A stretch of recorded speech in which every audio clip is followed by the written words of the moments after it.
Hello viewers, আজ আমরা যে মুভিটি এক্সপ্লেন করব এটা শুধু আমার নয়, অনেক মেয়েদের জীবনের সাথেই হয়ে থাকে। আর যেসব মেয়েরা বিয়ে করবেন ভাবছেন তারা এই মুভিটি থেকে অনেক কিছু জানতে পারবেন যে বিয়ের পরে মেয়েদের জীবন কেমন হয়। তো মুভির শুরুতে আমাদের হিরোইনকে দেখানো হয়, যাকে আমরা আন্নু বলে ডাকবো। এখানে তার বিয়ের দেখাশোনার জন্য ছেলের বাড়ি থেকে লোক এসেছে। এ হলো ছেলে, একে আমরা নিতিন বলে ডাকবো। এরপর তারা একে অপরের সাথে কথা বলার জন্য একটি ঘরে আসে। এরপর তাদের পছন্দ অপছন্দ, ভালো লাগা খারাপ লাগা কিছুই না জেনে বিয়ে ঠিক হয়ে যায়।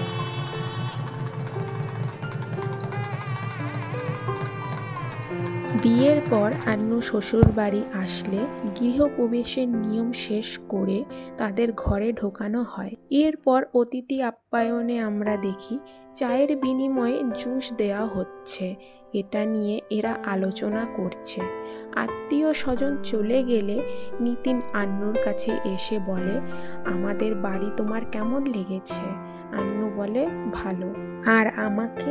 আন্নু একটু লজ্জা পেয়ে এখানে একটি সুন্দর মুহূর্তের পর সিন পরের দিন রান্নাঘর থেকে শুরু হতেই আমরা দেখি একটি পিচ্চি মেয়ে দুধ নিয়ে এসে বলছে, তুমি খুব সুন্দর, কাল অত ভিড়ের মধ্যে তোমাকে ঠিকভাবে দেখতে পাইনি। পিচ্চি মেয়েটির নাম জিজ্ঞাসা করলে বলে, আমার নাম জানকী। এখন আমার স্কুল যেতে হবে, আমি কাল আসবো। নিতিন রোমান্টিক হয়ে এসে বলে, আমার তো ছুটি শেষ, আজকে থেকে অফিস যেতে হবে। আমাদের তো হানিমুন যেতে হবে না, তাই না?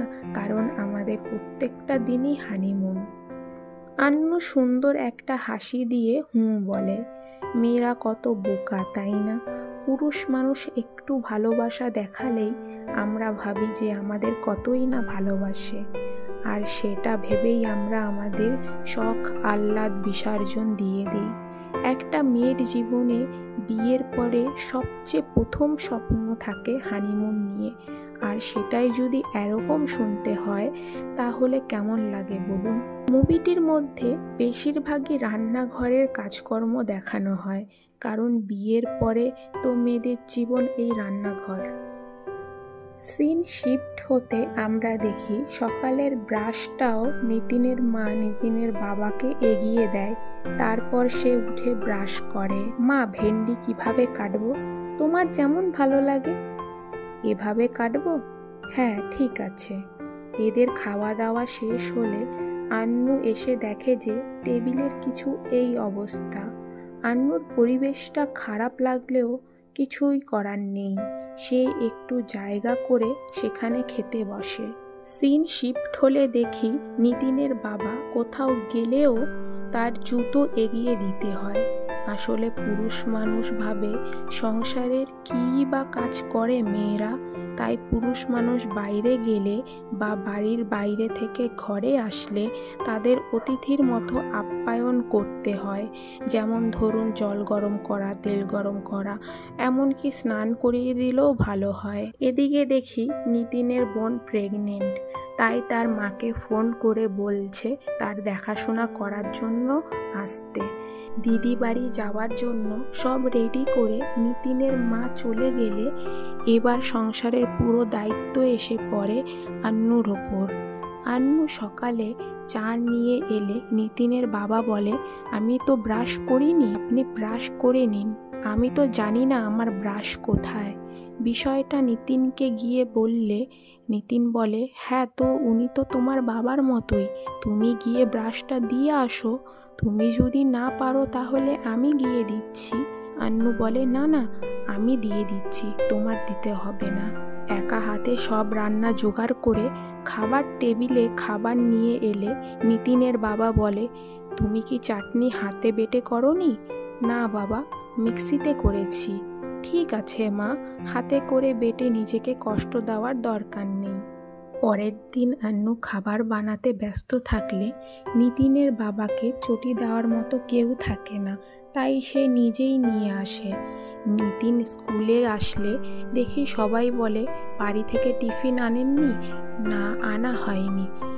এদিকে দেখি আন্নু তার শ্বশুরমশাইকে খেতে দিলে তার শ্বশুরমশাই বলে ভাত উনুনে বানাওনি? আন্নু বলে না বাবা, কুকারে করেছি, পরের দিন থেকে উনুনে ভাত করবে। এদিকে নিতিন ফোন করে বলে আমার বাইরে খেতে খুব অসুবিধা হচ্ছে, অভ্যাস নেই তো তাই। শুনে আন্নু বলে ঠিক আছে, কাল থেকে আমি খাবার বানিয়ে দেব। আর ওইদিকে নিতিনের বাবা নিতিনের মাকে ফোন করে বলে ওকে বলবে উনুনে রান্না করতে। মেয়েদের সব সময় অ্যাডজাস্টমেন্ট করতে হয়, শ্বশুর বাড়ির কেউ একজনও অ্যাডজাস্টমেন্ট করবে না। আর সেই মেয়েটা সব চেষ্টা লাগিয়ে দেয় সবার মন জয় করার জন্য, যে যা বলে তাই করার জন্য। রাতে ভাত খাবে কেন? রাতে তো রুটি হয় না, মানে দুপুরে ভাত ছিল তাই, রুটি স্বাস্থ্যের জন্য ভালো, তাই রুটিই হোক।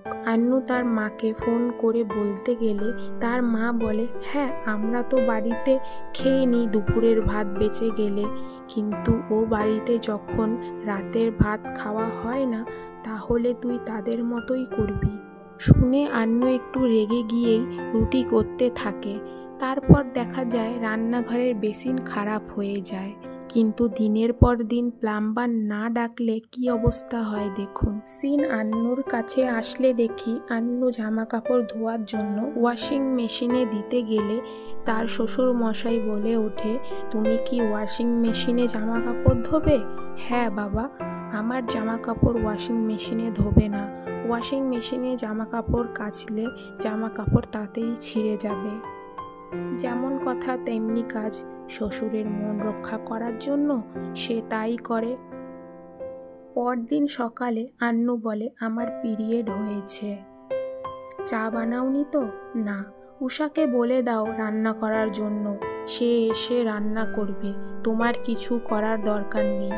উষা এসে কাজ করতে থাকলে আন্নু তার সাথে হেল্প করতে চায়, তখন উষা বলে আমিও এই পিরিয়ডের সময় কিছুই মানি না, আর কাউকে বলিও না। এত পুরনো নিয়ম মেনে চললে হবে বলো তো? আমরা তো কাজ করে খাই, কাজ যদি না করি খাবো কি? আর ছেলে মেয়েদেরই বা পড়াশোনা কিভাবে শেখাবো? উষাকে কাজের জন্য বলা হয়েছে, কারণ নিধির পিরিয়ড হয়েছে, সে আজ থেকে কিছুই ধরতে ছুতে পারবে না তার জন্য। তারপর দেখি আন্নুর পিরিয়ড ডেট শেষ হয়ে যায়, কিন্তু প্লাম্বার এখনও আসে না। আন্নুকে এই অসুবিধা করেই কাজ করতে হয়।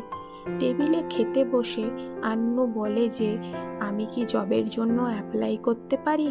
নিতিনের বাবা বলে কিসের জব? Dance teacher. ডান্স আমাদের পরিবারের জন্য সঠিক নয়, তাই তোমার অ্যাপ্লাই করার কোনো দরকার নেই। আন্নু তার শাশুড়ি মাকে জিজ্ঞাসা করলে তার শাশুড়ি মা তাকে অ্যাপ্লাই করার অনুমতি দেয়। তারপর তারা বাইরে খেতে গেলে আন্নু বলে বাইরে তো তুমি খুব সুন্দরভাবে খাচ্ছ, টেবিল নোংরা করছো না, তাহলে ঘরের ভেতরে কেন টেবিল অত অপরিষ্কার করে খাও? এই কথা বলার জন্য বাড়িতে এসে আন্নুকে নিতিনের কাছে সরি চাইতে হয়, কারণ নিতিনকে সে অপমান করেছে। নিতিন একদম ঠিক কাজ করছে, আন্নু ভুল কথা বলছে। তার নাম্বারকে কি আসতে বলেছ? আমার কাজ করতে খুব প্রবলেম হচ্ছে। হ্যাঁ চলে আসবে, আমি বলে দিয়েছি।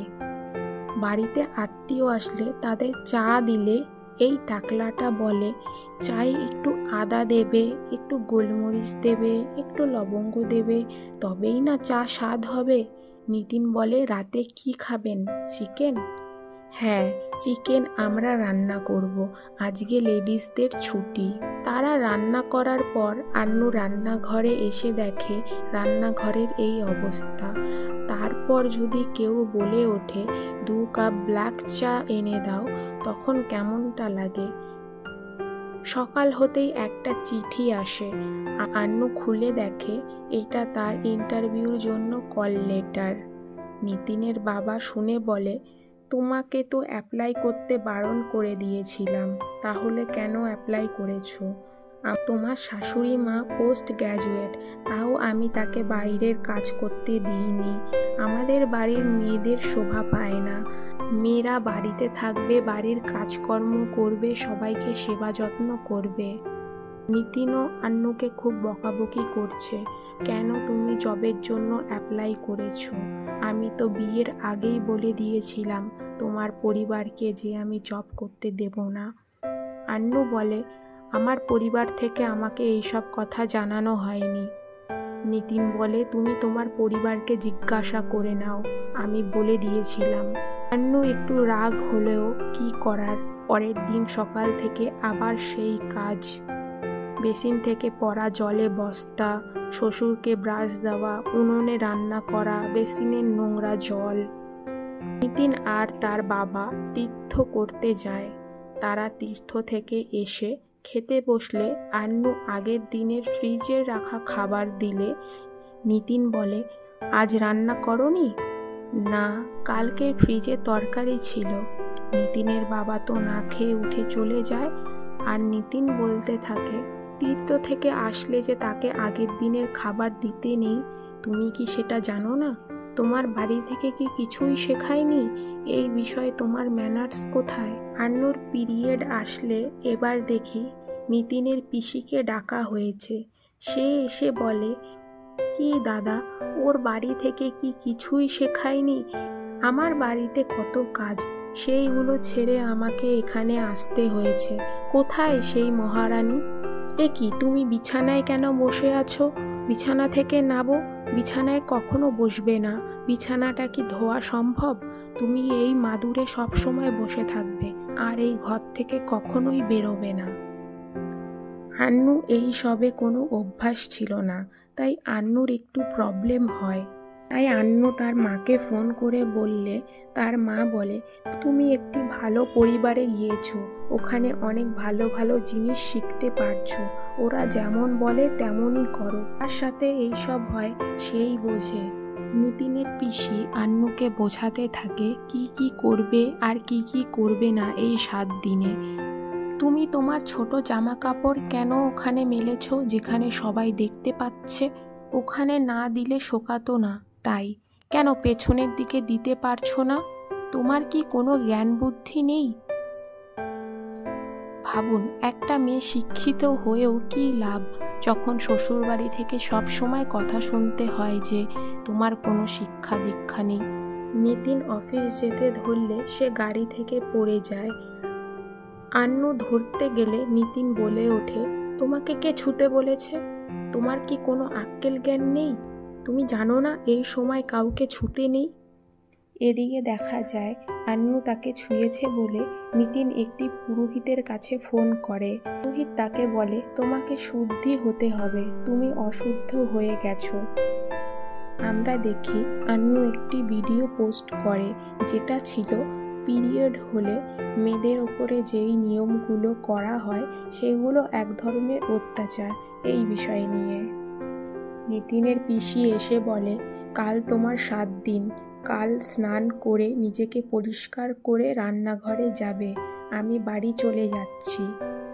আর এদিকে নিতিন এসে বলে, তুমি এমন ভিডিও কেন পোস্ট করেছো? এক্ষুনি ডিলিট করো। আন্নু বলে, ডিলিট করব না। আন্নু ডিলিট করতে না চাইলে নিতিন বলে, আমি আসলে তোকে মেরে ফেলবো। আন্নু বলে, তুমি আমাকে মারতেই পারবে না, কারণ তুমি আমাকে ছুতেই পারবে না। আমরা দেখি বাড়িতে শুদ্ধিকরণের করার জন্য পুজো হচ্ছে। আন্নুর কাছে চা চাইলে আন্নু কিছুক্ষণ চুপ হয়ে বসে থাকে। নিতিন এসে আবার চা চাইলে এবার আন্নু সেই বেসিন থেকে নোংরা জল তুলে এনে চা বানিয়ে তাদের দেয়। নে খা এবার। মাসের পর মাস হয়ে যায়, এখনো পর্যন্ত প্লাম্বার আসেনি বেসিন ঠিক করার জন্য। তাহলে তো এমন চা খেতেই হবে। চা দিতে এসে আন্নু অপেক্ষা করতে থাকে নিতিন কখন আসবে।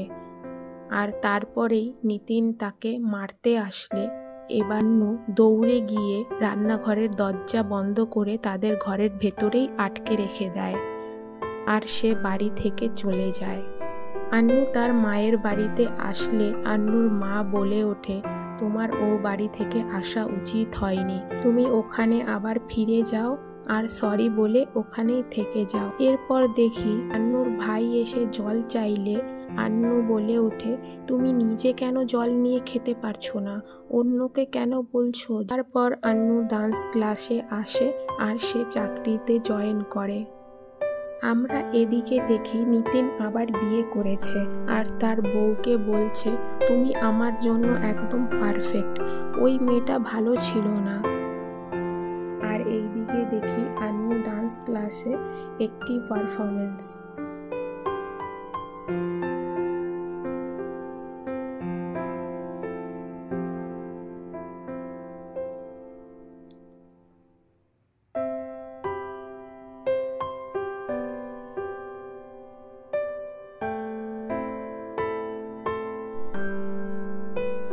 আন্নুকে দেখা যায় খুব হাসি খুশি, যেটা তার মুখ থেকে হারিয়ে গেছিল। তো মুভিটির এক্সপ্লেন শুনে আপনারা কি শিখলেন জানি না, তবে আমার তরফ থেকে একটাই SMS, আপনার হাসি খুশি থাকার দায়িত্ব শুধু আপনার ওপর। তো ভিডিওটা আপনাদের কেমন লাগলো কমেন্ট করে জানাবেন, সঙ্গে একটা লাইক আর সাবস্ক্রাইব করে দেবেন।